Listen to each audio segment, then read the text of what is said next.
네, 오늘 본문 이사야 1장 1절부터 20절까지의 말씀을 통해서 그것이 내게 무거운 짐이라, 그것이 내게 무거운 짐이라 라는 제목으로 우리 함께 은혜를 나누도록 하겠습니다. 우리 말씀의 성도님들 한 주간 평안하셨나요?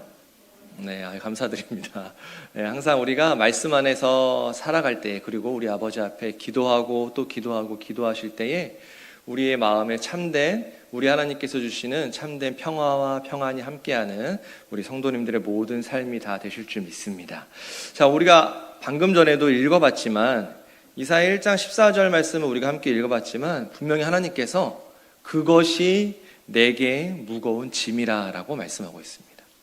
자, 그러면 하나님께서 말씀하신 이 그것이 도대체 무엇인데 우리 하나님께 짐이 된다라고 말씀하셨을까요? 그것은 바로 이스라엘 백성, 하나님의 선택된 백성들의 죄악의 모습이, 그 범죄함의 모습이 하나님 앞에 무거운 짐이 된다라는 것을 말씀하고 있습니다. 그렇다면 하나님께 무거운 짐이 된 이 이스라엘 백성들의 범죄의 내용은 무엇일까요? 그리고 우리도 오늘 이 시간 본문의 말씀을 통해서 그러한 같은 죄로 인해서 하나님의 마음과 또 하나님의 어깨를 무겁게 우리가 하고 있지는 않은지 내 자신에게 다시 한번 물어보시고, 죄악된 모습이 있었다면 속히 회개하시는 우리 말씀의 성도님들의 귀한 말씀의 시간이 되시길 소원합니다. 우리가 5개로 나눠서 함께 살펴볼 텐데요. 첫 번째는 거역하는 죄가 있었습니다. 거역하는 죄. 첫 번째로 거역하는 죄가 있었죠. 오늘 본문 이사야 1장 2절 말씀을 우리가 함께 보면, 하늘이여 들으라, 땅이여 귀를 기울이라. 여호와께서 말씀하시기를 내가 자식을 양육하였거늘 그들이 나를 거역하였도다 라고 말씀하고 있죠. 그들이 나를 거역하였도다. 분명 하나님께서는 이 말씀을 통해서 내가 이스라엘 백성을 친자식처럼 내가 양육했다. 그런데 이스라엘 백성들이 이제는 나의 말을 거역한다라고 말씀하고 있죠. 여기 양육하였거늘 이 단어는 키웠다라는 뜻도 있지만 높였다라는 뜻도 가지고 있습니다. 높였다. 하나님께서 하나님의 백성들을 그냥 키우신 것이 아닙니다. 세상 나라들이 부러워할 만큼 높임을 받을 수 있는 그런 나라가 되게끔 우리 하나님께서 그들을 힘써 애써서 양육했다라는 것을 말씀하고 있죠.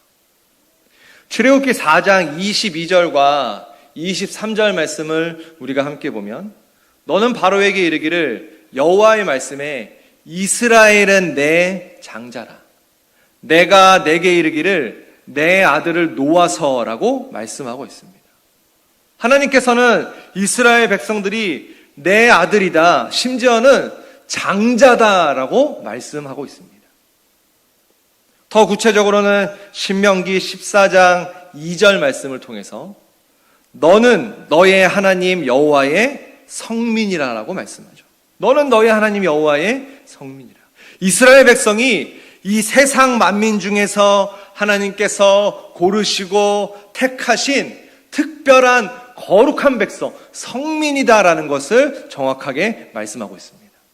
이처럼 하나님께서 이스라엘 백성을 택하여 주셔서 거룩한 백성 삼아주시고, 심지어 장자로 삼아주셔서 마음 다해서 힘써 애써 그들을 양육하셨는데도 불구하고 오히려 그들은 하나님의 말씀을 듣지 않는, 하나님의 말씀을 거역하는 죄를 그들이 짓고 말았던 거죠.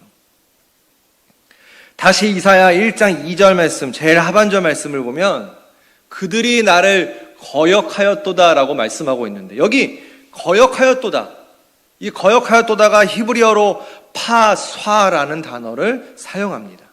그런데 반항하다, 위반하다, 반역하다라는 뜻을 갖죠.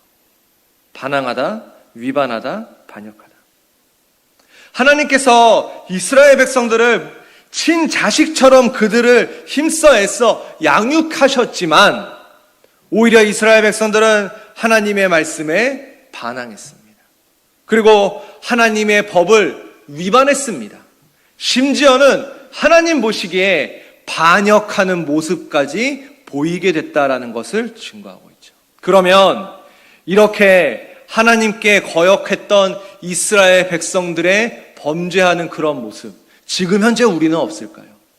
우리 말씀의 성도들, 나는 그런 죄를 짓지 않았다라고 자신 있게 고백할 수 있으신가요? 하나님께서 지금까지 우리를 친자식처럼 보호하시며 양육하셨습니다. 그래서 현재 우리가 이 자리에 있는 줄 믿습니다. 그런데 우리도 만약 구약시대 이스라엘 백성들처럼 하나님의 말씀대로가 아니라 내가 원하는 대로 살려고 했던 모습이 있었다면, 그런 모습이야말로 하나님을 거역하는 죄에 해당한다라는 것을 말씀하고 있죠. 이 거역하는 죄는 알면서도 지키지 않는 것이 바로 거역하는 죄입니다. 오늘 이 시간 우리 말씀의 성도님들만큼은 하나님의 말씀을 모른 척하거나 하나님의 말씀에 반항하는 것이 아니라 그 말씀에 그대로 순종하기에 애쓰고 힘쓰시는 우리 말씀의 성도님들 다 되시기를 주님의 이름으로 축원합니다. 두 번째는 이스라엘 백성들은 배은망덕의 죄를 지었습니다. 이스라엘 백성들은 배은망덕의 죄를 짓게 되었죠. 이 배은망덕이라는 단어는 사자성어인데, 이 배은망덕이라는 뜻을 보면 남에게 받은 은혜를 잊어버리고 배반한다라는 뜻을 갖습니다. 그러니까 남에게 어떠한 은혜를 받았는데 그 은혜를 다 잊어버리는 것뿐만 아니라 배반을 한다라는 것을 의미하죠. 다시 말하면 그들은, 이스라엘 백성들은 하나님의 은혜를 받았습니다. 그런데 그 은혜를 다 잊어버리고 보답하지 않는 모습을 보였기 때문에 그들은 배은망덕의 죄를 지었다라고 할 수 있죠. 이스라엘 남유다에 우시아라는 왕이 있었습니다. 이스라엘 남유다에 우시아라는 왕이 있었는데, 이 우시아 왕에 대한 하나님의 평가는 이렇게 말씀합니다. 역대하 26장 4절 말씀에 우시아가 그 붙인 아마샤의 모든 행위대로 여호와 보시기에 정직히 행하며 라고 말씀하죠. 성경은 이 우시아 왕에 대해서 평가하면서 여호와 보시기에 정직한 왕이었다라고 증거하고 있습니다. 역대하 26장 5절 그 다음 구절을 보면 저가 여호와를 구할 동안에는 하나님이 형통케 하셨더라라고 증거하고 있습니다. 우시아 왕이 이 남유다라는 나라를 아주 잘 다스렸는데 그 이유가 하나님께서 우시아 왕을 어떻게 하셨기 때문이다? 형통케 하셨기 때문에 그 나라를 잘 다스릴 수 있었다라고 말씀하고 있습니다. 더 명확하게 역대하 26장 7절을 통해서는 하나님이 도사라고 말씀합니다. 하나님이 도우사 블레셋 사람과 구르바알에 거한 아라비아 사람과 마온 사람을 치게 하신지라. 우시아 왕이 전쟁에서 승리했고 나라가 강성하게 되었는데 그 이유가 무엇 때문이다? 바로 하나님의 도우심이 있었기 때문이다라고 성경은 명확하게 증거하고 있습니다. 그런데 이런 우시아 왕에게 역대하 26장 16절 말씀을 보면 역대하 26장 16절에 저가 강성하여 지매, 역대하 26장 16절에 저가 강성하여 지매 그 마음이 교만하여 악을 행하며 라고 말씀하고 있죠. 우리 화면에 보시면 역대하 26장 16절에 저가 강성하여 지매 라고 말씀합니다. 그 마음이 교만하여. 자, 우시아 왕은 말년에 나라가 강성해지기 시작하자 그 마음에 교만이 찾아오게 됩니다. 그리고 하나님이 함께 하셔서 우리나라가 강성한 나라가 되었다라는 그 은혜를 잊어버리게 되죠. 잊어버리게 됩니다. 다시 말하면 이 우시아 왕은 배은망덕의 죄를 짓고 말았습니다. 이렇게 배은망덕의 죄를 지었던 이 우시아 왕의 결과는 우리가 화면에 보시는 대로 역대하 26장 21절에 우시아 왕이 죽는 날까지 문둥이가 되었고 라고 말씀하죠. 하나님의 은혜를 잊어버린 결과 우시야 왕은 배은망덕의 죄를 지은 결과 문둥병에 걸려서 죽고 말았습니다.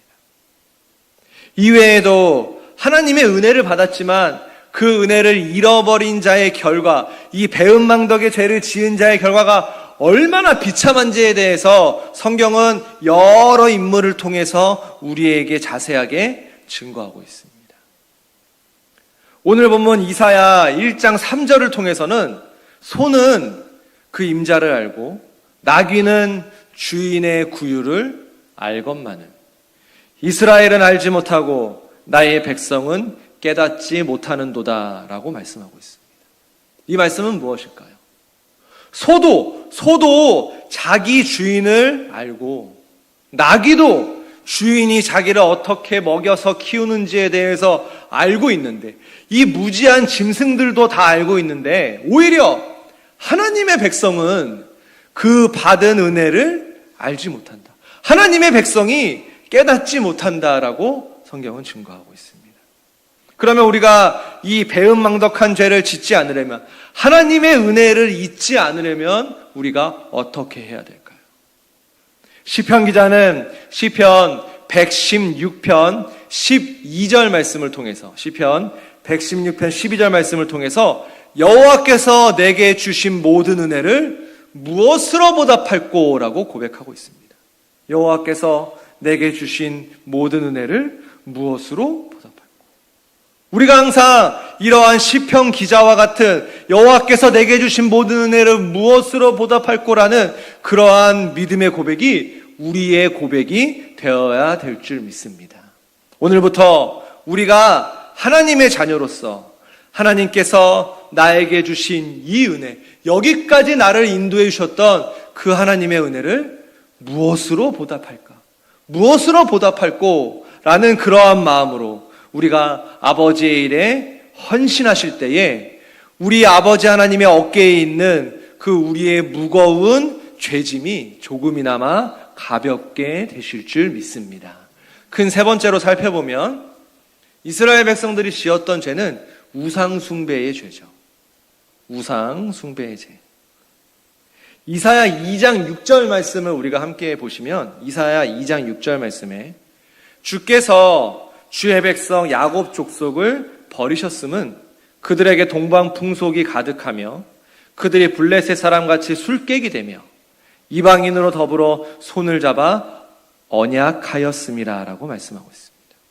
우리가 이 말씀을 보면 너무나도 충격적입니다. 주께서 주의 백성 야곱 족속을 버리셨다라고 증거합니다.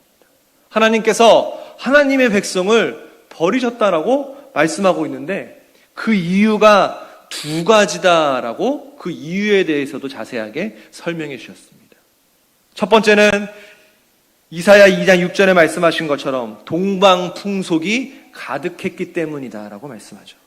그들에게 동방풍속이 가득하며 라고 말씀하고 있는데, 이 말씀은 이스라엘 백성들이 주변 나라들의 우상들을 받아들이고 그 우상들에게 경배하고 그 우상들을 숭배했다라는 것을 증거합니다. 두 번째 이유에 대해서도 말씀하는데 그들이 블레셋 사람같이 술객이 되며 라고 말씀하고 있죠. 블레셋 사람같이 술객이 되며 라는 이 말씀은 이스라엘 백성들이 점을 치거나 어떠한 주술 행위를 했다라는 것을 말씀하고 있습니다. 그런데 우리가 자세하게 성경을 보면 이 두 가지 이유 모두 다 하나님을 의지하지 않는 우상 숭배의 전형적인 모습이다라는 것을 우리가 알 수 있죠. 우리가 우상 숭배 죄다라고 한다면 아마 여기 계신 우리 성도님들은 나는 이러한 죄를 짓지 않았어라고 생각하실 수 있습니다. 그렇죠? 우리가 지금 방금 이사야 2장 6절 말씀을 우리가 함께 보고 있는데 어떻게 말씀하고 있나요? 분명히 우상 숭배를 했다. 다른 나라의 우상들을 받아들이고 우상 숭배를 했다. 점을 치거나 주술 행위를 했다라고 말씀하고 있는데 지금 현대 시대에서는 그러한 모습이 잘 보이지 않는 시대에 우리가 살고 있기 때문에 나는 우상 숭배의 죄를 짓지 않아라고 우리가 이야기할 수 있습니다. 그러나 하나님보다 우리가 우리의 마음속에서 더 신뢰하는 것이 있다면 그것이 바로 하나님 보시기에 우상숭배 죄에 해당한다라는 사실이죠. 특히 하나님을 믿는다 하지만, 여기 계신 우리 말씀의 성도님들처럼 하나님을 믿는다 하지만 어떤 일이 닥쳤을 때, 또한 환난이 찾아왔을 때 하나님 앞에 기도하기보다는 내 경험을 의지할 때가 많이 있습니다. 우리가 어려움을 당할 때에 내가 가지고 있는 힘을 의지할 때가 있습니다. 내가 어떤 환난을 만났을 때에 내 생각을 더 신뢰할 때가 우리가 종종 그런 상황 가운데 있다라는 거죠. 이러한 모습도 하나님 보시기에 우상 숭배 죄에 해당합니다. 사도 바울은 고린도전서 10장 7절 말씀을 통해서 저희 중에 어떤 이들과 같이 너희는 우상 숭배하는 자가 되지 말라. 기록된 바 백성이 앉아서 먹고 마시며 일어나서 뛰논다 함과 같으니라라고 말씀합니다. 사도 바울은 기록된 바라고 말씀하죠. 사도 바울이 말씀하는 여기 이 기록된 바라는 것은 이스라엘 백성들이 광야에서, 구약시대에 광야에서 금송아지 우상 숭배를 한 이후에 그 백성들이 뛰놀았던 모습에 대해서 말씀하고 있습니다. 사도 바울은 이렇게 광야에서 이스라엘 백성들이 금송아지 우상과 함께 뛰놀았던 그 범죄의 모습을 우리가 거울 삼아서 우리도 육신의 쾌락을 위해서 먹고 마시며 뛰는 모습이 하나님 보시기에 우상 숭배가 될 수 있음을 경고하고 있습니다. 하나님을 믿는 사람은 하나님께 모든 것을 맡기는 사람입니다. 하나님을 믿는다 하면서 하나님께 모든 것을 맡기지 않는 사람은 결국에 우상 숭배의 죄를 지을 수밖에 없다라는 사실이죠. 오늘 이 시간, 지금부터 우리가 내 자신을 신뢰하지 않기를 원합니다. 어떠한 일이 닥쳤을 때 그뿐만 아니라 매일매일 우리 하나님을 더욱더 가까이 하고 우리 하나님께 모든 것을 맡기는 그러한 신뢰의 모습이 있을 때 그러한 사람만이 이러한 우상 숭배에서 더욱더 멀어지는 은혜의 역사가 함께 하실 줄 믿습니다. 네 번째로 이스라엘 백성들이 지었던 죄는 위선의 죄죠. 위선의 죄. 위선. 자, 이 위선이라는 단어 한자어의 뜻을 우리가 보면 거짓 위자를 사용하고 착할 선자를 사용합니다. 이 위선이라는 단어가 거짓 위, 착할 선이죠. 이 위선이라는 단어가 한 단어인데 그 안에 뜻을 보면은 전혀 같이 합쳐질 수 없는 의미가 있다라는 것을 우리가 발견할 수 있습니다. 그 뜻을 보면 겉으로만 착한 체한다, 착한 척한다라는 것을 의미합니다. 그런데 성경에서 말씀하는 이 위선은 하나님을 제대로 믿지 않으면서 믿는 척하는 모습을 위선이라고 합니다. 하나님을 제대로 믿지 않으면서 믿는 척하는 모습을 위선이라고 하죠. 오늘 본문 이사야 1장 13절 말씀을 우리가 함께 보면 이사야 1장 13절에 헛된 재물을 다시 가져오지 말라. 분향은 나의 가증이 여기는 바요. 월삭과 안식일과 대회로 모이는 것도 그러하니 성애와 아울러 악을 행하는 것을 내가 견디지 못하겠노라라고 말씀합니다. 하나님께 재물을 가져오는 거, 하나님께 분향을 드리는 거, 제사를 드리는 거, 월삭과 안식일과 대회와 성회로 모이는 거, 하나님께서 당연히 기뻐하시는 일이지만 중요한 건 이사야 1장 13절에 성회와 아울러 악을 행하는 것을 내가 견디지 못하겠노라라고 말씀하고 있습니다. 이 말씀은 어떠한 의미일까요? 백성들이 겉으로는 거룩한 모습으로 제사를 드리지만 그들의 진정한 모습은 앞과 뒤가 다른 거룩한 척하고 예배 드리는 척하고 믿음이 있는 척하는 신앙의 열매가 없는 위선의 죄를 그들이 짓고 있었다라는 것을 성경은 우리에게 말씀하고 있습니다.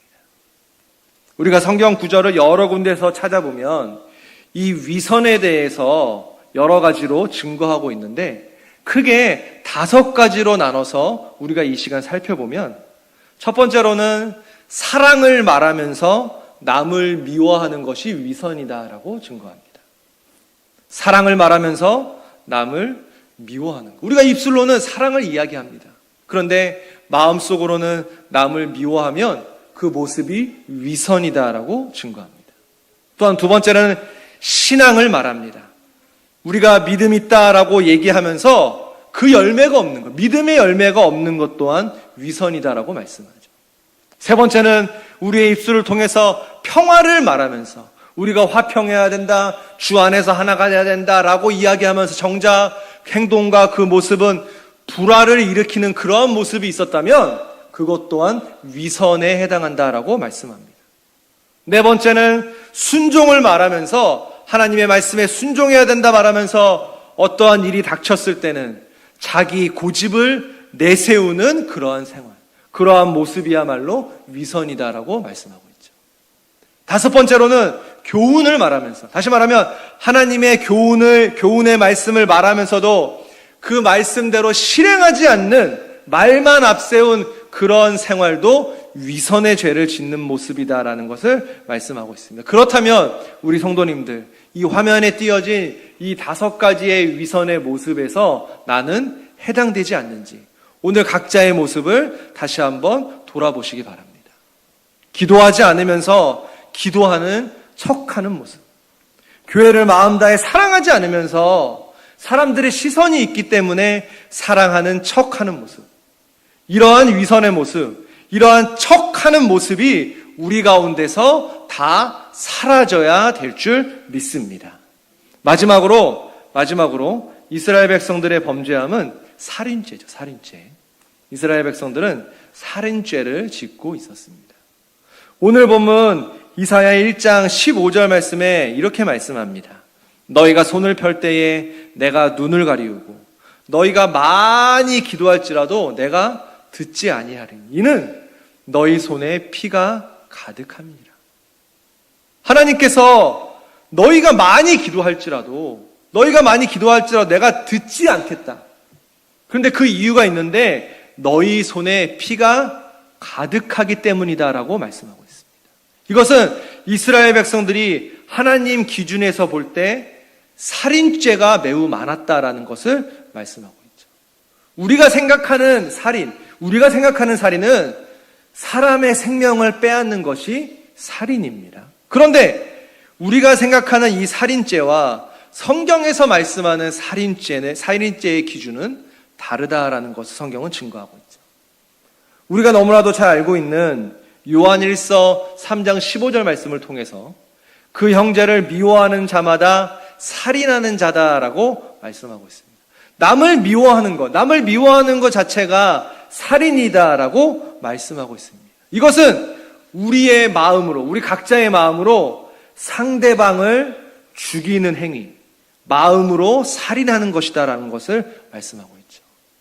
또한 야고보 3장 8절 말씀을 통해서 야고보 3장 8절에 혀는 능히 길들일 사람이 없나니 쉬지 아니하는 악이요 죽이는 독이 가득한 것이라고 말씀합니다. 혀는 죽이는 독이 가득하다. 다시 말하면 우리의 말로써 사람을 죽일 수 있다. 또한 거짓말도 살인죄에 해당한다라는 것을 말씀하고 있습니다. 우리가 다음 주에 이 예수님께서 말씀하신 이 살인죄에 대해서 조금 더 자세하게 살펴보는 시간을 다음 주에 가질 텐데요. 이 외에도 우리가 말이나 이러한 이렇게 마음으로 미워하는 것뿐만 아니라 글로써도 사람을 죽이는 경우가 있습니다. 또한 내가 가지고 있는 권력으로도 사람을 죽일 수 있다는 거죠. 더 중요한 건 우리가 주 안에서 이렇게 한 공동체 안에서 살아가고 있지만 서로가 서로에게 무관심한 것도 살인의 한 종류다라고 성경은 우리에게 말씀하고 있습니다. 그러면 성경의 기준대로라면 우리는 하루에도 수백 번의 그런 많은 살인죄를 지으면서 살아가고 있다라는 것을 발견할 수 있죠. 지금 내가 성경에서 말씀하는 살인죄를 우리가 짓고 있지는 않는지 오늘의 말씀을 통해서 다시 한번 돌아보시고, 그런 잘못된 모습이 있었다면, 아버지가 보시기에 살인죄를 우리가 짓고 있었다면 다시 한번 회개하심으로 말미암아 다시 한번 우리 아버지 앞에 깨끗함을 입는 우리 말씀의 성도님들 다 되시길 소원합니다. 이제 말씀을 정리하겠습니다. 오늘 본문 말씀 이사야 1장 14절 말씀을 우리가 함께 보면, 내 마음이 너희의 월삭과 정한 절기를 싫어하나니 그것이 내게 무거운 짐이라 내가 지기에 곤비하였느니라 라고 말씀하고 있습니다. 오늘 본문 이사야 1장 14절에서는 그것이 내게 무거운 짐이라 라고 말씀하죠. 하나님께서는 우리의 죄가 하나님의 무거운 짐이다 라고 말씀하고 있습니다. 하나님의 말씀을 거역하는 죄, 하나님의 은혜를 잃어버렸던 이 배은망덕의 죄, 하나님을 신뢰하지 않는 우상 숭배의 죄, 또한 내가 믿음이 없지만 믿음이 있는 척하는 위선의 죄, 내 마음과 내 말과 글과 또한 무관심으로 인해서 짓는 여러 가지 살인죄, 이런 모든 것이 우리 하나님의 무거운 짐이다라고 성경은 말씀하고 있습니다. 우리가 하나님의 참 자녀라면 이러한 하나님의 음성, 그것이 내게 무거운 짐이라, 그것이 내게 무거운 짐이라라는 이러한 하나님의 음성에 우리는 어떠한 모습이 있어야 할까요?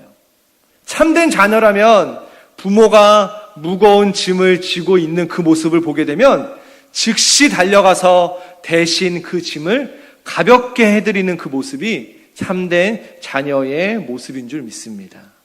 우리의 죄가 하나님의 무거운 짐이라면 하나님의 참된 자녀로서 우리가 그 짐을 가볍게 해드려야 될 줄 믿습니다. 오늘의 말씀을 통해서 우리 각자의 죄악의 모습을 하나하나 찾고 찾아서 우리 아버지 앞에 다 내려놓는 간절한 회개의 기도를 하심으로 우리 아버지 하나님의 그 무거운 짐을 조금이나마 가볍게 해드리는, 그러므로 참된 믿음의 자녀들로 인정받으시는 우리 동욱교회 성도님들 다 되시기를 주님의 이름으로 축원합니다. 우리 함께 기도하시겠습니다. 사랑의 아버지 하나님, 감사합니다. 오늘도 복된 귀한 주일을 우리에게 허락해 주셔서 말씀으로 우리 하나님을 만날 수 있도록 인도하신 거 감사합니다. 사랑의 우리 아버지는 오늘 말씀을 통해서 그것이 내게 무거운 짐이라, 우리의 죄가 우리 아버지가 아버지의 무거운 짐이라라고 말씀하셨습니다. 사랑의 우리 아버지 하나님, 우리 하나님이 보시기에 하나님의 말씀을 거역했던 그 모든 죄악의 모습, 배은망덕의 죄, 우상숭배의 죄, 위선의 죄, 살인죄의 그 모든 죄악의 모습을 오늘 이 시간 우리 아버지 앞에 다 내려놓고 회개할 수 있도록 역사하여 주시옵소서. 다시는 같은 죄를 반복해서 짓지 않도록 우리 말씀의 성도들을 다시 한번 붙잡아 주시옵소서. 하나님의 참된 자녀라면 그 아버지의 무거운 짐을 조금이나마 가볍게 해드리는 것이 우리 참된 자녀들의 모습인 줄 믿습니다. 같은 죄를 반복해서 짓지 않을 수 있도록 다시 한번 붙잡아 주시옵소서. 우리 삶 속에 근심과 걱정에 해결할 수 없는 문제들이 있지만 아버지를 더욱더 신뢰할 때에, 우리 아버지 앞에 더욱더 기도할 때에 그 모든 문제들이 해결되고 마음속에 원하는 대로 다 이루어질 줄 믿사오매, 사랑의 우리 아버지 하나님, 더욱더 우리 아버지 앞에 기도하며 말씀을 가까이 하기에 힘쓰고 애쓰시는 우리 말씀의 성도님들 다 되실 수 있도록 붙잡아 주시옵소서. 기도한 대로 하나하나 다 응답해 주심을 믿고 감사를 드리며 예수 그리스도의 이름으로 간절히 감사 기도드리옵나이다. 아멘.